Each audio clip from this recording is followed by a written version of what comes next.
ಜಿ5 ಇರುವಾಗ ನೀವು ನಿಮ್ಮ ನೆಚ್ಚಿನ ಶೋಗಳನ್ನ ಎಂದಿಗೂ ಮಿಸ್ ಮಾಡಿಕೊಳ್ಳುವುದಿಲ್ಲ. ಅದು ಸಂಪೂರ್ಣ ಉಚಿತವಾಗಿ. ಶಿವ ಸಾಲ್ಗಾರ ಅನ್ನೋದು ಎಲ್ರಿಗೂ ಗೊತ್ತಿರೋ ವಿಚಾರನೆ.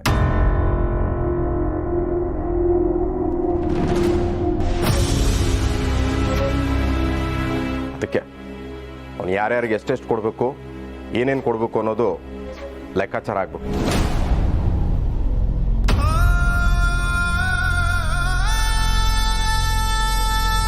ಏನ್ ಸ್ವಾಮಿ, ಸಾವಿನ ಸುದ್ದಿ ಇಟ್ಕೊಂಡು ಸಾಲದ ಬಗ್ಗೆ ಮಾತಾಡ್ತಾ ಇದ್ದೀರಲ್ಲ, ನೀವೇನು ಮನುಷ್ಯ ಆಗಿರೋದಕ್ಕೆ ಈಗಲೇ ಕೇಳ್ತಾ ಇರೋದು. ಮೃಗ ಆಗಿದ್ದಿದ್ರೆ ಏಣ ಮುಂದೆ ಇಟ್ಕೊಂಡು ಮಾತಾಡ್ತಿದ್ದೆ.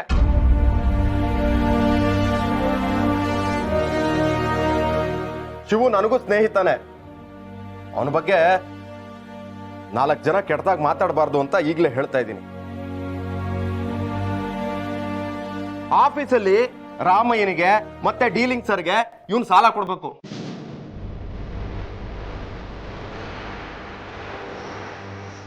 ಅದನ್ನ ನೀನ್ ಕೊಡ್ತೀಯಾ? ಬಾಸ್ಕೆ, ಎಂತ ಮಾತಾಡ್ತೇನೆ. ಮೊದಲು ಆಗ ಕೆಲಸ ಮುಖ್ಯ, ಸಂಸ್ಕಾರಗಳಿಗಿಂತ ಲೆಕ್ಕಾಚಾರಗಳಿಗೆ ಮುಖ್ಯ ಆಯ್ತು ನಿಂಕ.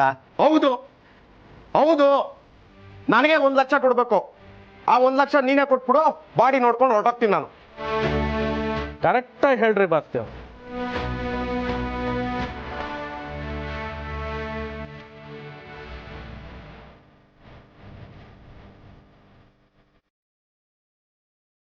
ಆ ಮನುಷ್ಯ ಹೋಗೋದಂತೂ ಹೋದ. ಈಗ ಅವ್ರ ಹತ್ರ ಹೋಗಿ ಅಂತಾರು ಕೇಳ್ಬೇಕಾಗ್ತ? ಏನಿದ್ರು ಮನೆಯವ್ರ ಹತ್ರ ಕೇಳ್ಬೇಕಷ್ಟೆ.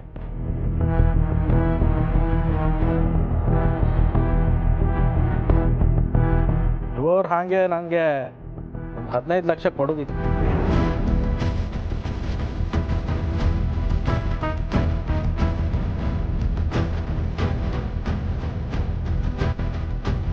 ಅಣ್ಣ, ಭಗವಂತ ನಾಲ್ಗೆ ಕೊಟ್ಟನೆ ಅಂತ ಬಾಯಿಗೆ ಬಂದಾಗೆಲ್ಲ ಮಾತಾಡ್ಬೇಡಿ. ಇಷ್ಟು ದಿನ ಸುಮ್ಮನೆ ಇದ್ದವರು ಶಿವಣ್ಣ ಸತ್ತ ಮೇಲೆ ದುಡ್ಡು ಕೇಳ್ತಾ ಇದ್ದೀರಲ್ಲ, ನಿಮ್ಗೆಲ್ಲ ಏನ್ ಹೇಳ್ಬೇಕು? ಸುಮ್ನಿರ ಸೋಮಣ್ಣ. ಹಾಲು ಕರ್ಕೊಂಡು ಜೀವನ ಮಾಡು ನಿಂಗೆ 15 ಲಕ್ಷದ ಬೆಲೆ ಎಲ್ಲಿ ಗೊತ್ತಿತ್ತು? ಸಾಲ ಕೊಟ್ಟು ನನಗೆ ಗೊತ್ತಿತ್ತು.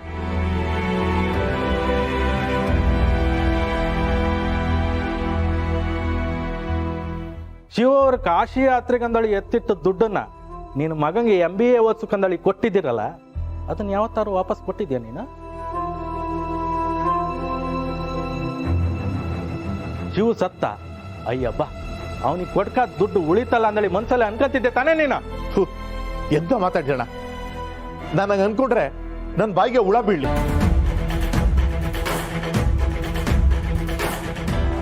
ಆ ಪುಣ್ಯಾತ್ಮ ಕಾಸು ವಾಪಸ್ ಕೊಡಕ್ ಹೋದಾಗಲು ಓದೋ ಮಕ್ಳಿಗೆ ಸಹಾಯ ಆಗ್ಲಿ, ದುಡ್ಡು ಕೊಡೋದು ಬೇಡ ಅಂತ ಅಂದ್ರು.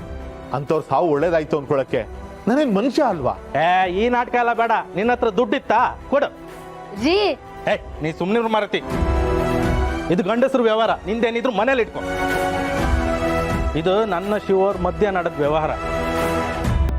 ಏನೋ ನನ್ನ ಹೆಂಡತಿ ಅಕ್ಕನ ಗಂಡ ನನ್ನ ಷಟ್ಕ ಅಂದಳಿ 15 ಲಕ್ಷ ಕೊಟ್ಟಿದ್ದಿದೆ. ಈಗ ಶಿವೋರ್ ಇಲ್ಲ, ನಾನು ಯಾರನ್ನ ಕೇಳ್ಬೋದು? ಈ ಕಂದನ್ ಕೇಮ್ಕತ್ತ ಅಥವಾ ಕಾಲೇಜಿಗೆ ಹೋಗು ಈ ಹುಡುಗಿನ ಕೇಮ್ಕತ್ತ? ಇಲ್ಲ ಪೆನ್ಷನ್ನೇ ಬರ್ದಿಪ್ಪು ಈ ಮುತ್ಕಪ್ಪನ ಕೇಮ್ಕತ್ತ? ಅದಕ್ಕೆ ಹೇಳ್ತಾ ಇರ್ಬೋದು, ಫಸ್ಟ್ ನಾನು 15 ಲಕ್ಷ ಸೆಟಲ್ಮೆಂಟ್ ಮಾಡಿ ಆಮೇಲೆ ಹಾಸ್ಪಿಟ್ಲಿಗೆ ಹೋಗಕ್ಕೆ ಬಿಡ್ತೆ. ಇಲ್ಲಾಂದ್ರೆ ಶಿವ ಅವ್ರ ಬಾಡಿ ಅಲ್ಲೇ, ನೀವಿಲ್ಲೇ.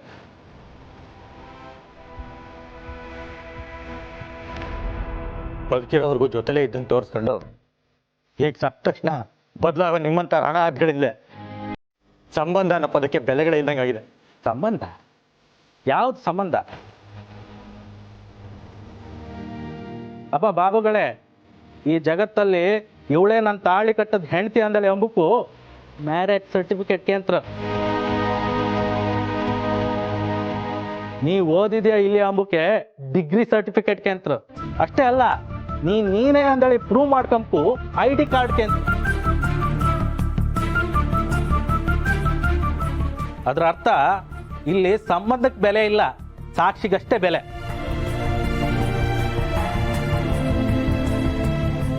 ಶಿವೋರ್ ಮೇಲೆ ನಂಬಿಕೆ ಇಟ್ಟು 15 ಲಕ್ಷ ಸಾಲ ಕೊಟ್ಟಿದ್ದಿದೆ, ಅದಕ್ಕೆ ಯಾವ ಸಾಕ್ಷಿಯೂ ಇಲ್ಲ. ಬಾಸ್ಕೆ ಅವ್ರು ಹೇಳ್ದಂಗೆ ಶಿವೋರ್ ಸಾಲ್ಗಾರ, ಅದು ಎಲ್ರಿಗೂ ಗೊತ್ತಿಪ್ಪು ವಿಚಾರ. ಅದಕ್ಕೆ ಹೇಳ್ತಿಪ್ಪದು ಫಸ್ಟ್ ದುಡ್ಡು ಇಡಿ, ಆಮೇಲೆ ಮುಂದಿನ ಹೆಜ್ಜೆ ಇಡಿ.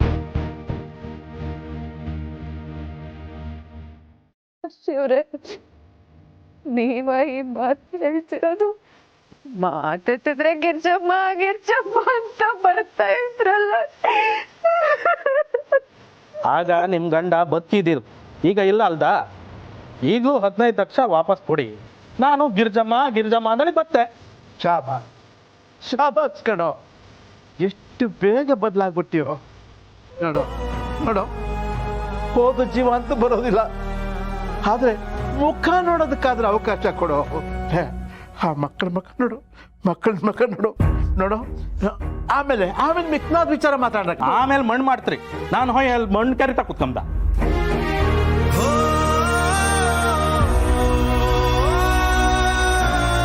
ಅಥವಾ ಶಿವ್ ಹೂತಾಕಿರೋ ಮಣ್ಣು ಅಂದಳಿ ಕೆಜಿಗೆ ₹1,00,000 ಸಿಕ್ಕುತ್ತಾ? ಕೊಟ್ರೆ ಈಗ ಕೊಡಿ, ಇಲ್ಲ ಅಂದ್ರೆ ಸಾಲ ಮಾಡಿ.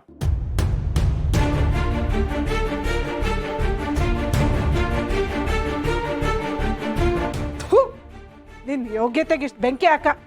ಶಿವಣ್ಣ ಅಂದ್ರೆ ಏನೋ ಅನ್ಕೊಂಡಿದ್ಯಾ ನೀನು? ಶಿವಣ್ಣ ಒಂದು ದಿನಕ್ಕೂ ಒಬ್ರು ಸ್ವತ್ತಿಗೆ ಆಸೆ ಪಟ್ಟವರಲ್ಲ. ರಸ್ತೆಲಿ ಇರುವೆ ಹೋಗ್ತಿದ್ರೆ ಅದಕ್ಕೆ ಸಕ್ಕರೆ ಹಾಕ್ಬಿಟ್ಟು ಹೋಗ್ತಿದ್ರು.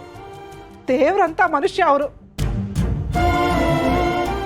ರೋಡಲ್ಲಿ ಹೋಗುವಾಗ ₹1 ಸಿಕ್ಕಿದ್ರು ಅದನ್ನು ತಗೊಂಡೋಗಿ ಪೊಲೀಸ್ ಸ್ಟೇಷನ್ಗೆ ಕೊಡುವಂತ ಪುಣ್ಯಾತ್ಮ ನಮ್ಮ ಶಿವಣ್ಣ. ಮೋಸ ಮಾಡೋರೆ ತುಂಬಿರೋ ಈ ಮಂದಿ ಮಧ್ಯದಾಗ ಈ ಬೆಂಗಳೂರಿನಾಗ ಯಾರಾದ್ರೂ ಅಮಾಯಕರು ಸಿಕ್ಕರು ಅಂತಂದ್ರ ಬರೇ ಮೋಸ ಮಾಡೋ ಮಂದಿನ ತುಂಬ್ಯಾರ. ಆದ್ರೆ ನಮ್ಮ ಶಿವಪ್ಪಣ್ಣ ಆ ಅಮಾಯಕರಿಗೆ ಯಾವುದೇ ರೀತಿ ತೊಂದರೆ ಆಗದಂಗ, ಮೋಸ ಆಗದಂಗ ಅವರ ಖುದ್ದು ನಿಂತು ಅವ್ರಿಗೆ ಸಹಾಯ ಮಾಡ್ತಿದ್ರು. ಯಾರ ಹತ್ರನೂ ₹1 ಕೈ ಚಾಚಿದ ಮನ್ಸ ಅಲ್ಲ ರೀ ಯವ್ವ. ಅಂತದ್ರಾಗ ನಮ್ಮ ಶಿವಪ್ಪಣ್ಣ ಯಾರಿಗಾದ್ರೂ ಮೋಸ ಮಾಡಿದ್ದುಂಟಾನ? ಅಂತ ವ್ಯಕ್ತಿ ಬಗ್ಗೆ ಇಂಥ ಟೈಮ್ನಾಗ ಮಾತಾಡಕತ್ತಿರಲ್ಲ, ನಿಮಗೆ ನಾಜಿ ಆಗುದಿಲ್ಲನ? ಅಂತ ದೇವ್ರಂತ ಮನುಷ್ಯ ಸತ್ ಮೇಲೆ ಅನ್ಯಾಯ ಮಾಡ್ತಾರೆ ಅನ್ಕೊಂಡಿದ್ಯಾ? ಏಯ್, ಈಗೇನೋ ನಿನ್ಗೆ 15 ಲಕ್ಷ ತಾನೇ ಬೇಕು. ಸದ್ಯಕ್ಕೆ ನನ್ನ ಹತ್ರ ಹಣ ಇಲ್ಲದೆ ಇರ್ಬೋದು, ಆದ್ರೆ ಒಡವೆಗಳಿದೆ. ಬಂಗಾರದ ಬಳೆ ಕೊಡ್ತೀನಿ, ತಗೋ. ಬಳೆ ಕೊಡ್ತಾರೆ? ಹಾ, ಕೊಡಿ ಕೊಡಿ. ಥು, ಪಾಪಿ.